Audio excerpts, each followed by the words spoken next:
Hello, thank you for being in a new video. This time I'm going to tell you what I liked most and least about the HONOR X7b after testing it. So, as always, let me tell you, don't buy the HONOR X7b without watching this video. Consider its introductory price, which has been 5,999 pesos.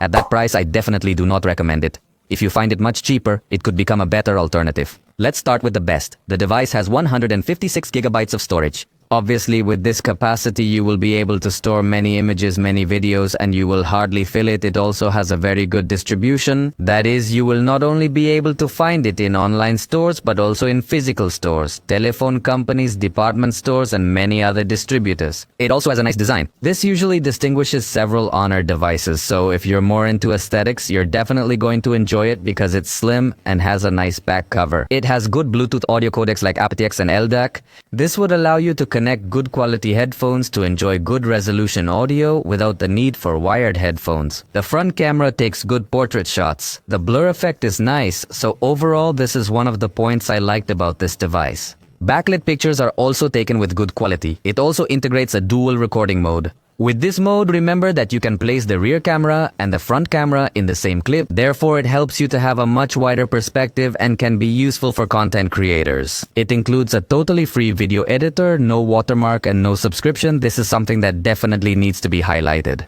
It also includes good security tools such as secure folder, app locking, or app cloning. With each of these tools, you can have a certain level of security and privacy that sometimes you do not find on other devices, although they are increasingly common tools. The battery is 5,330 milliamps and is excellently optimized. In fact, in other countries, there is a 6,000 milliamp edition. And the performance of the applications running in the background is very good. I can easily tell you that it is one of the best devices in terms of battery life. It also has a very good backup ecosystem, i.e., that you can connect it and interact very nicely with HONOR laptops or HONOR tablets or HONOR Watch. In fact, interestingly enough, it's still compatible with the Huawei ecosystem, so you have a lot of products to use around this phone. But now let's go with what I didn't like. It doesn't have Gorilla Glass or any kind of water or dust resistance, so we could definitely say that it's a device that won't be that resistant, and that makes me a bit doubtful about its durability. In that case, it would be more attractive HONOR X7b that has much more resistance in falls. The screen is TFT, that is, it has very bad viewing angles, the colors are not intense, very low contrast. It definitely lags far behind other screens in this price range. The camera interface feels very slow. Even the burst also looks very slow and does not take advantage of the 108 megapixel sensor in high resolution mode.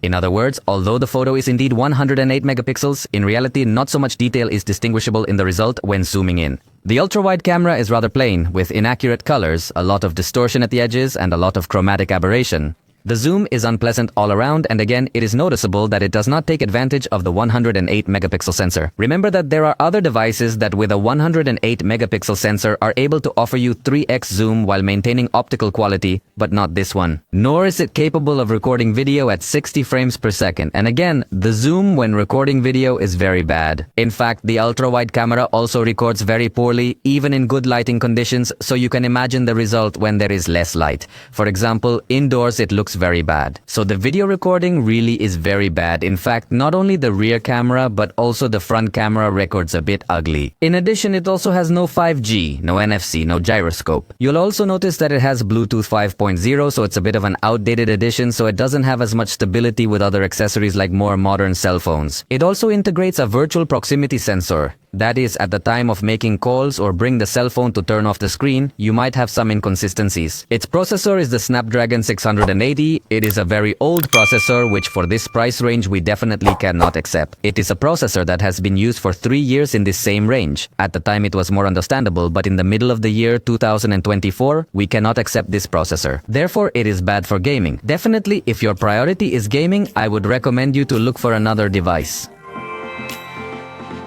I hope this video has helped you. If you liked it, you know you can tell me about it, and I'll see you next time.